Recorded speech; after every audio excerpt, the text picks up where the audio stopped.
our next speaker, who will be speaking to us on the same subject.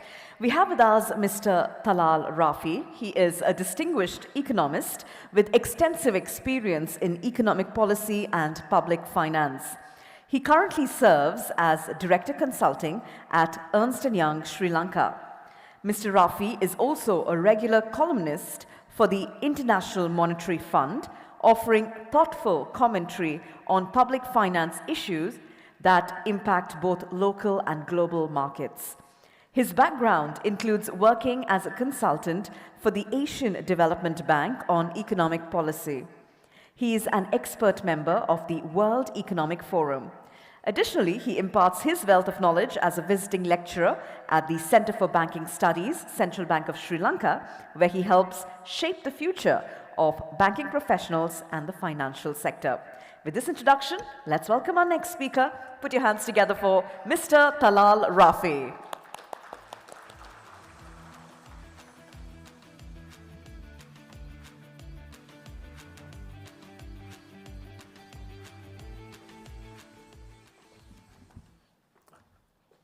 Good afternoon, everyone. First of all, my thanks to EFC, especially Mr. Vajira Elapola, for inviting me. So, as Dr. Chandranath explained, I will not go into the impact and the current economic environment, so I'll be talking more on the revival strategies. So, the impact of the economic crisis, if I want to say, that's something that has to be avoided. 2022 was a year that was hopefully will be a one-off year, and we will not experience that. So that's why I'll be talking about, though I can speak about a dozen revival paths, I'll speak mainly on 4 points which I feel would be more this thing to get our long-term economic growth and make sure that it's sustainable.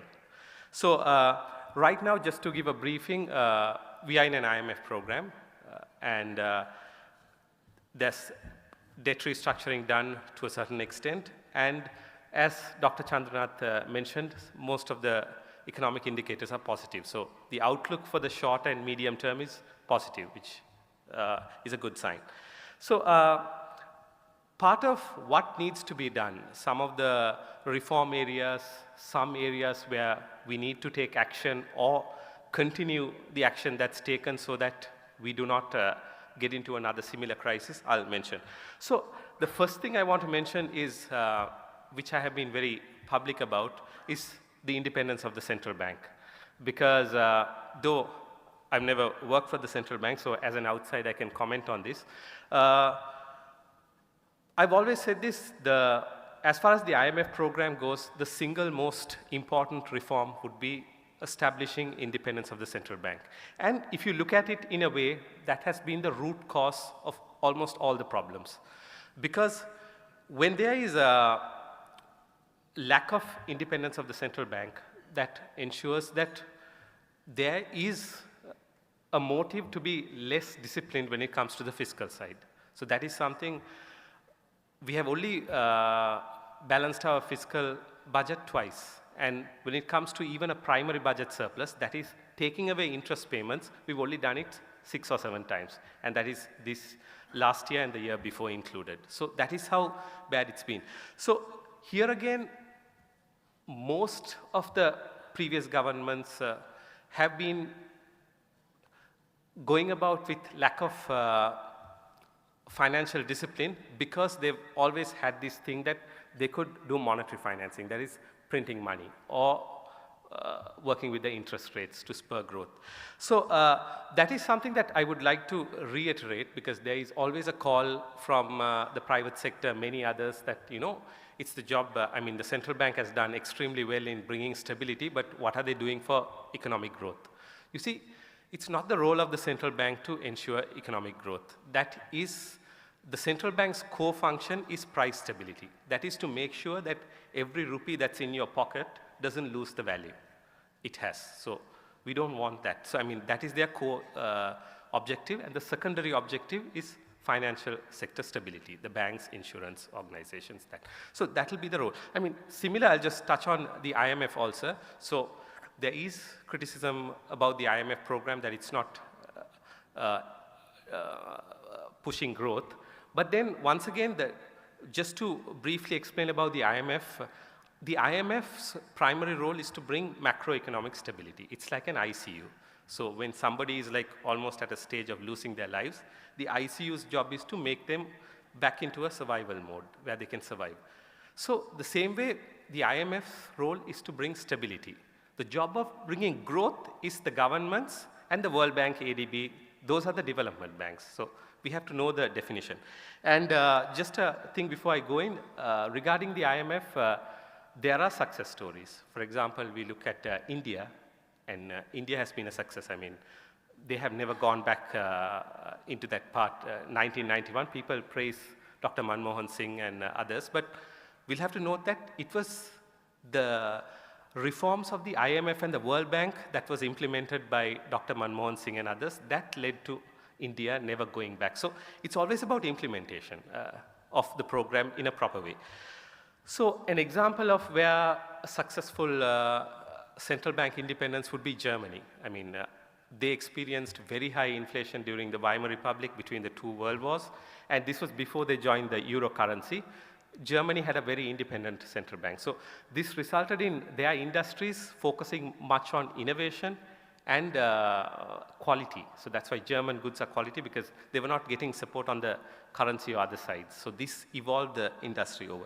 And lastly, before I move to the next point, is because of inflation. Because inflation hits the poor. A lack of monetary discipline means rising inflation means, I mean, the wealthy or the middle class have some form of hedging. I mean, we have real estate, some go into capital markets, some into the debt, treasury bills, bonds they buy. So certain extent there is a buffer. But for the poor, it's the daily wage earners, they are the most affected when it comes to inflation. So that's the first thing, which has to be safeguarded, a must. The second thing is trade liberalization.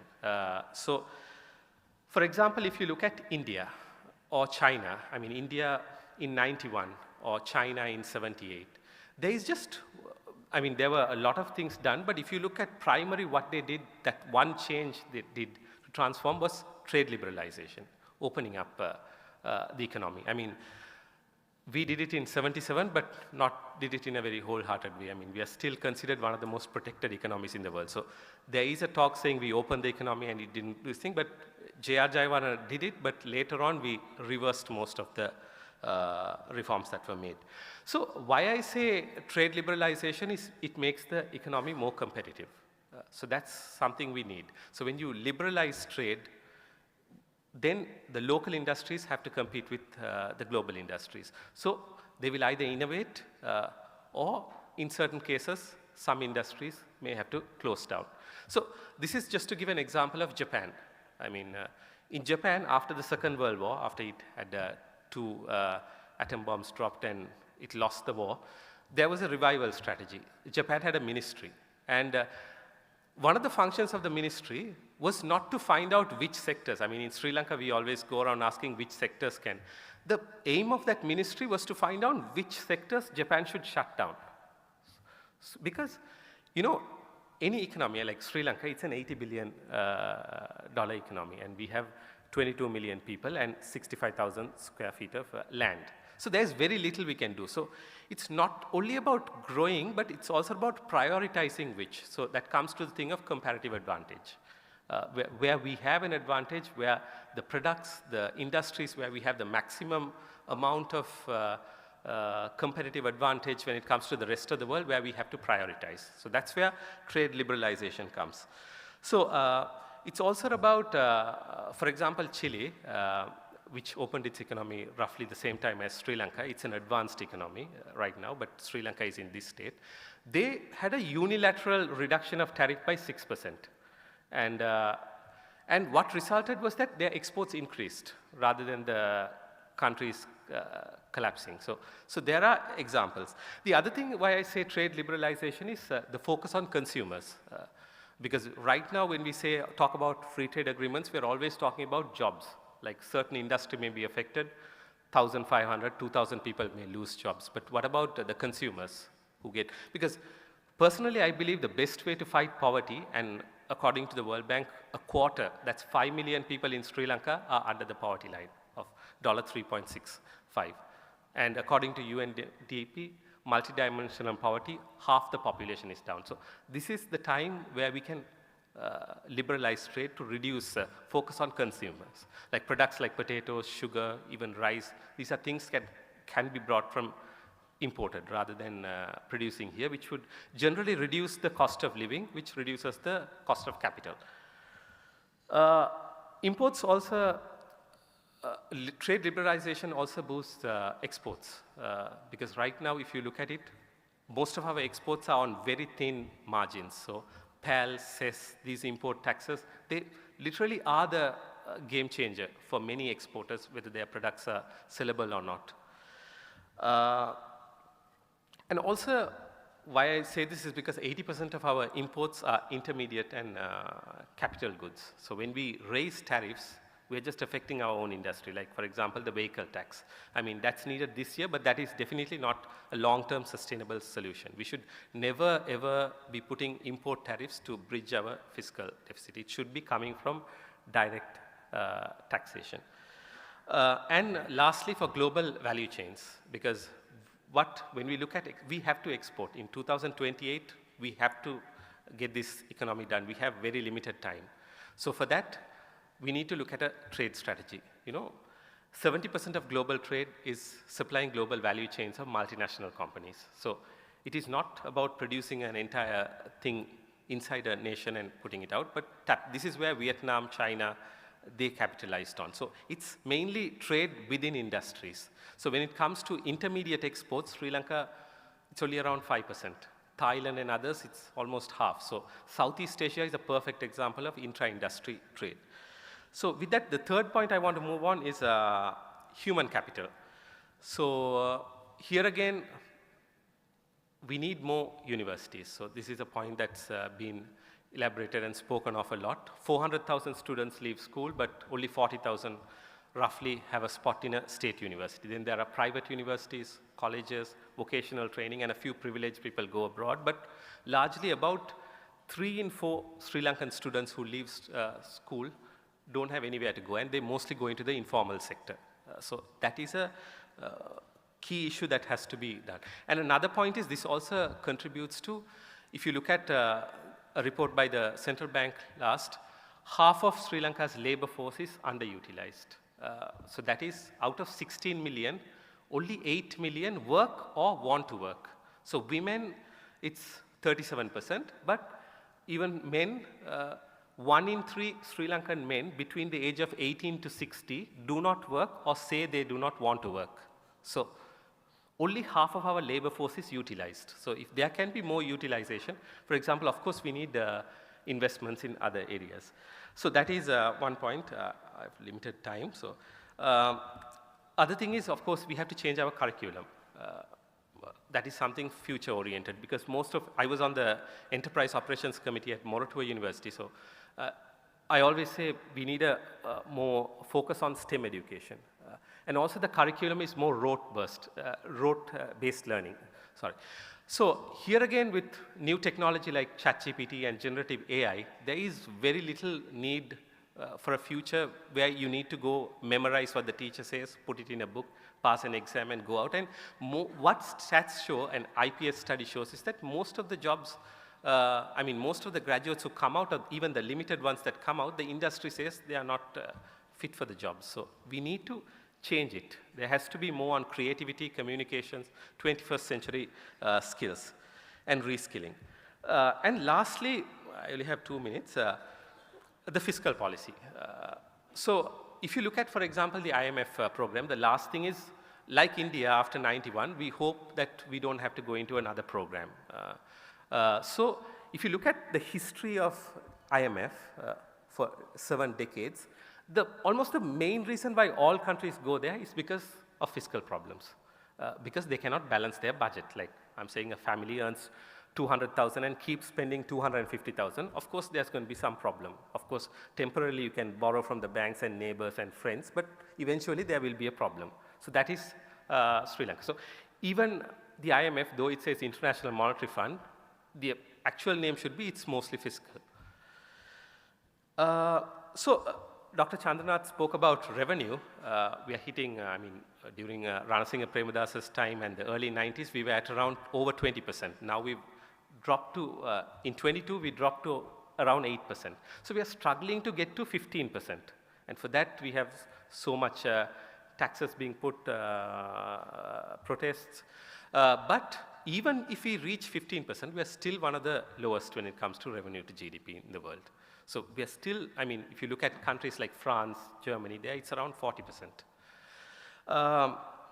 So that doesn't mean increasing taxes, it means increasing the base, but at the same time, progressive taxes. Indirect taxes affect the poor mostly.